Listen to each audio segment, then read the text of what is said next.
Okay, you guys, here come the steaks. This is one of the best ways to make steaks because I learned it from Meredith. When we first started at QVC, all those years ago, you would have this training with the cooks, just so you can learn things and learn their products and, you know, how to make this, how to make that. Well, this is what Meredith taught us on how to make really good steaks, because the thing is, oh, I shouldn't have put it down there. These things are expensive. And if you mess them up, oh, it's hot. Okay, so here's what you do. You get a stainless steel pan and you get it going nice and hot. You take your butter, and you're just going to, if I feel rushed, it's because Hope's here and it's almost time for her birthday dinner.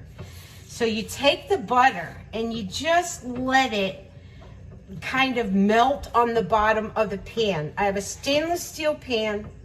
I have it on high. You want it on as high as you can get it, because our object here is to sear in those steaks.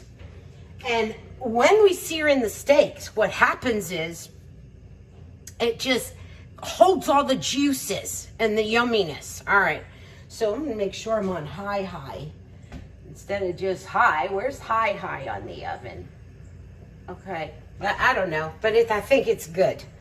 All right, so when you get that going, I'm gonna open up my steaks. And I learned this from Greg Shockley. I used to think that you don't want steaks with fat on them, but he said, no, Antonella, you want them to have a little bit in there, because that fat melts. Like, look at this. See in there? That melts when you're cooking and the juices go into the meat. All right.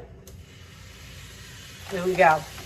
One of the big mistakes I used to make when cooking meat is I'd get nervous when I would hear that sound.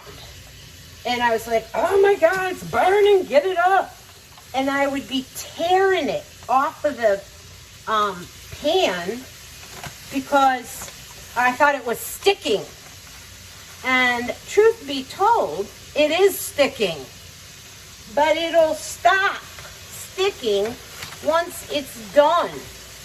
So when you know that it's been seared in good, the meat releases from that stainless steel pan.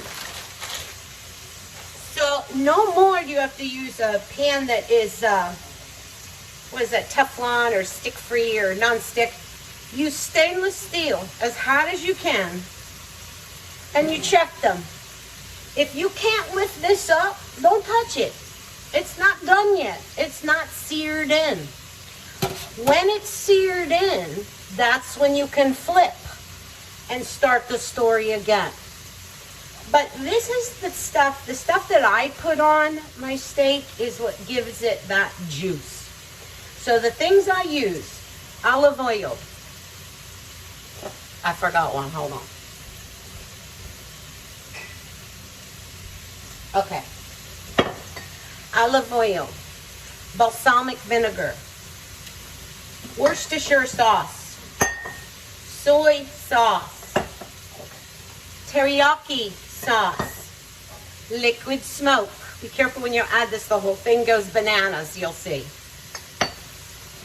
White cooking wine, a regular one, I didn't have any.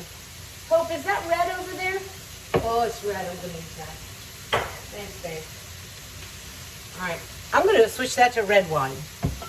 Then we have our basics, our work crew. That's going to be oregano, garlic, basil, salt, pepper. Done. All right, now let's see if these are ready to flip.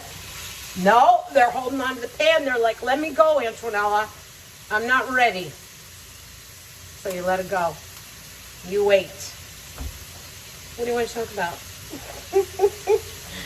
How's your fall? Are you ready for trick or treat? Do you want to see what's at my feet? Come here, girly girl. Come here, girly girl. Come here, girly girl. It's Penny. Penny. Okay. So, gotta wait. Doesn't take long. So you gotta keep checking. No, she says I'm not ready. No, she says I'm not ready. No. Ah, this one says I'm ready. Antonella, turn me. And this is what she looks like. Okay. Let's see this. No, not ready. No, not ready. So what I'm going to do now is I'm going to start adding some of those things I just told you about. I do a little bit olive oil. Little bit of, this makes such a good juice. Azul. Where's my balsamic? Wait. Okay. Balsamic. Here she comes.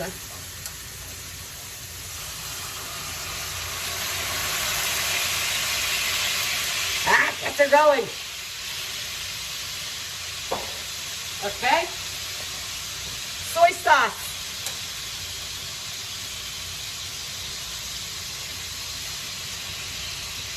It's just the juice.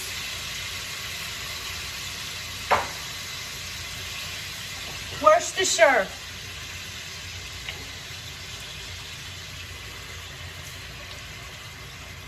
Worcestershire.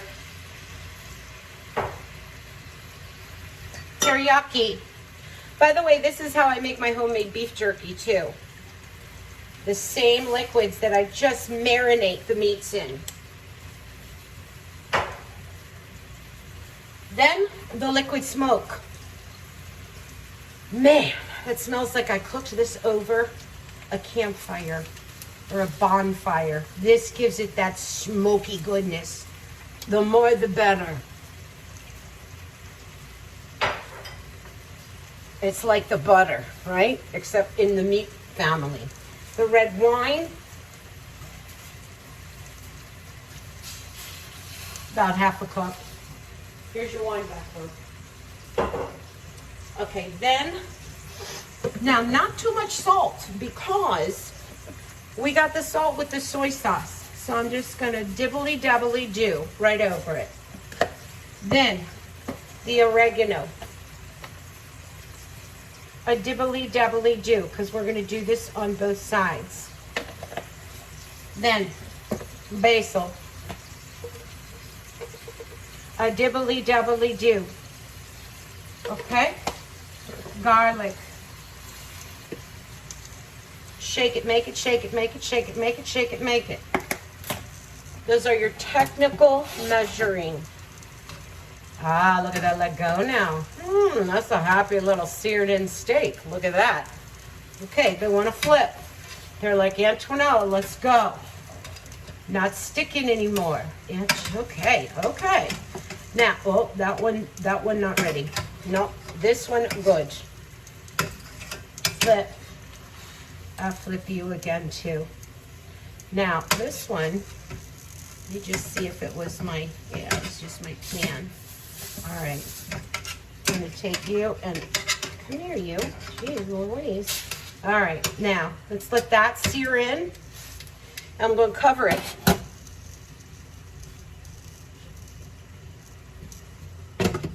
Take a rest.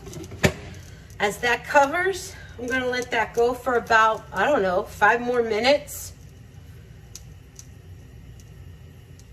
No, 5 minutes total. So I'm actually gonna let that sear up for about 3 minutes and then 2 minutes with the heat off. Meet me back here.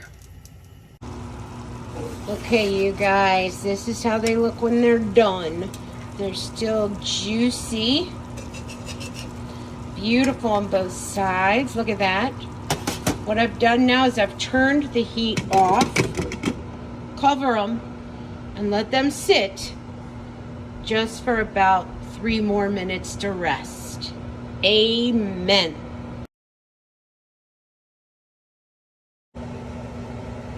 Well, there's just some things you don't do on camera. This be one of them. So, oh dear, you got fogged up. Okay. Here are the lobster. Here's what I do though with them that is super cool is I steam them and I put the bottom half water, half vinegar, and half beer. And then a stick of butter. And then I cover them up, let them steam away. And then I'll show you what happens next. Thank you.